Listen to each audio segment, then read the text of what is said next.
Assalamualaikum. Welcome to a new video. Actually, this video is mainly about my all notebook collection, যেগুলো আমি journaling এর প্রথম থেকে use করে আসছি। এখানে বিভিন্ন ধরনের নোটবুক রয়েছে, যেমন রিং বাইন্ডার নোটবুক, বড় সাইজের নোটবুক আছে, ছোট সাইজের আছে, প্লাস এখানে নোটবুক থেরাপি থেকে আমি একটা নোটবুক নিয়েছিলাম, and travellers notebooks also. Actually যদি বলি জার্নালিংয়ের জন্য বেস্ট কোন টাইপের নোটবুক হয়, তাহলে সেখানে বলা যাবে travellers notebooks are the best. But everyday ইউজের জন্য আমরা বিভিন্ন ধরনের রিং দিয়ে নোটবুকস থাকে, সেগুলো অনেক বেশি হ্যান্ডি হয়। আমি এখন আনবক্স করছি নোটবুক থেরাপি থেকে নেওয়া ট্রাভেলার্স নোটবুক। এই নোটবুকটা one of the best notebook. আমি এটা এখন ইউজ করিনি, কিন্তু এটার texture, page, materials, everything is super. শুধু তাই নয়, এটার আউটলুক যেমন সুন্দর, এটার ভেতরটাও তেমনই অনেক সুন্দর। এটার সাথে তারা বিভিন্ন ধরনের স্টিকার্স এবং জার্নালিংয়ের বেসিক জিনিস প্রোভাইড করেছিল আমাকে।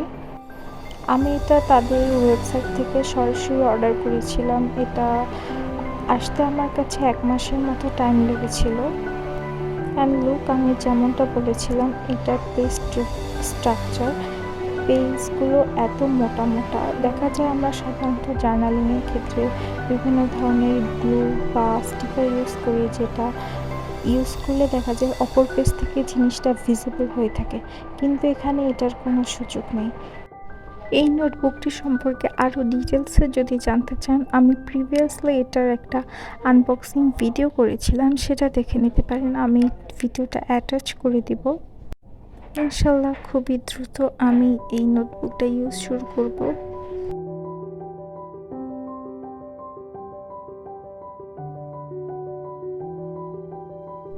This is the second notebook. এই নোটবুকটি আমি নিয়েছিলাম দারাজ থেকে। এই নোটবুকটিও সেম, এখানেও 3টা আলাদা আলাদা পেজ, 3 ধরনের টেক্সচারের পেজ রয়েছে। অ্যান্ড এটায় আর একটা গুড থিংস, যেটা এখানে একটা ট্রান্সপারেন্ট শিট টাইপস দেওয়া আছে, যেখানে আমরা বিভিন্ন ধরনের স্টিকার, বিভিন্ন ধরনের কাট আউট পেজ, এগুলো কিন্তু এটার মধ্যে আমরা স্টোর করতে পারবো। এগুলো হচ্ছে আমার বিভিন্ন করা জার্নাল, আমি সেগুলো দেখাচ্ছি। অ্যাকচুয়ালি বলা যায় জার্নালিংয়ের জন্য এই ধরনের নোটবুকগুলো বেশি প্রেফারেবল আমার কাছে, তাই এই টাইপসের নোটবুকগুলোই আমি জার্নালিংয়ের জন্য বেশি ইউজ করি।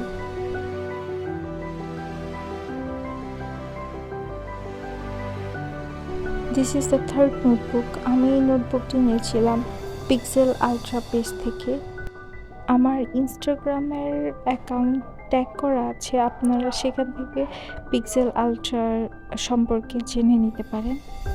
এই নোটবুকের ফিচার সেম প্রিভিয়াস নোটবুকের মতো। এখানে একটা স্টোরেজ দেওয়া আছে, ইভেন এটার সঙ্গে 2টা আমার পেজ টাইপ নোটবুক দেওয়া আছে।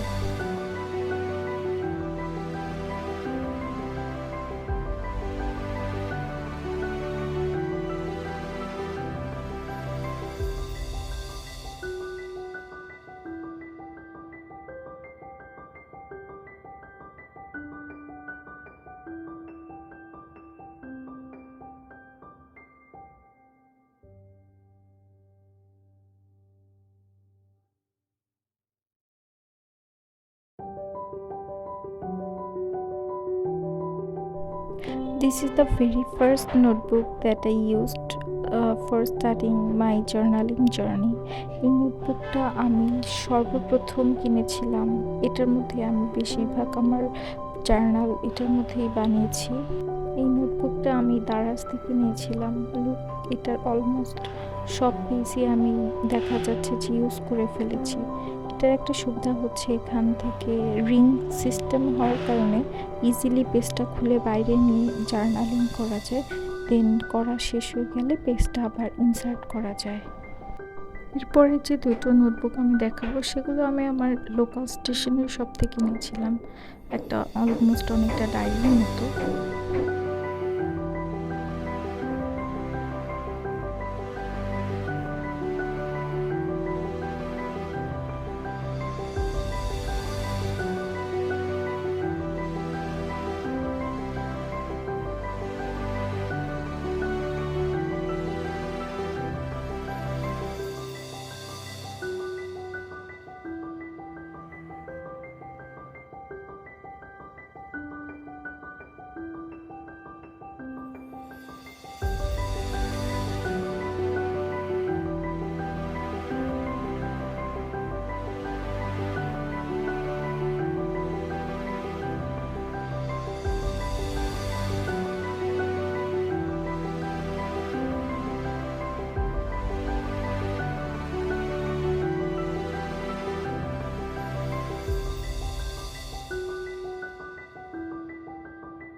This is the mini ring binder. এটার ফ্যাসিলিটি হচ্ছে এটাও আগের মতো রিং থেকে পেজগুলো বের করা যায়। ও বাই দ্য ওয়ে, এগুলোর মেজর ফ্যাসিলিটি যেটা সেটা হচ্ছে এই পেজগুলো কিন্তু আমরা অ্যাজ এ রিলিফ কিনতে পারি।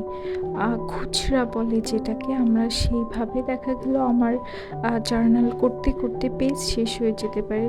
তো তখন কি আমি একটা নতুন কিনবো, সেটা দেখা যায় একটু কস্টলি হয়ে যায়। তো আমরা ইজিলি এটার রিলিফ পেজ কিনতে পারি, কিংবা আমরা পাঞ্চ মেশিন দিয়ে আমাদের যদি কোনো বাসায় নোটবুক থেকে থাকে বা কোনো রাইটিং প্যাড, সেটা থেকে এরকম পেজ নিয়ে কিন্তু আমরা এটার মধ্যে ইজিলি ইনসার্ট করে দিতে পারি। যেমন আমি এখানে এই যে টেক্সচার পেজগুলো আমি এগুলো নিজে ইনসার্ট করেছি।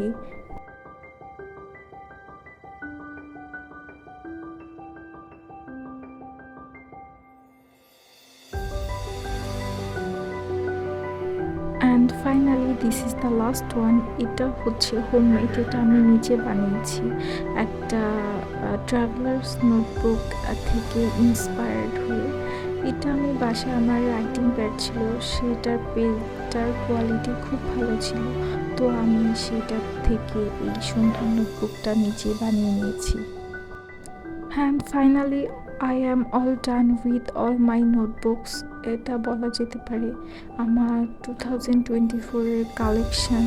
প্লাস তোমরা যারা নতুন জার্নালিং স্টার্ট করছো, কী টাইপের নোটবুক দিয়ে শুরু করলে বেটার হবে, সেটারও কিন্তু একটা আইডিয়া তোমরা খুব ইজিলি ভিডিওটা থেকে পেয়ে যেতে পারো। আমি ট্রাই করছি রেগুলার ভিডিও দেওয়ার, আসলে লেখাপড়ার চাপে সেটা হয়ে উঠছে না। ইনশাল্লাহ আমি ট্রাই করবো যেন রেগুলার হতে পারি। ভিডিওটা দেখার জন্য অনেক অনেক ধন্যবাদ সবাইকে। Thank you so much for watching.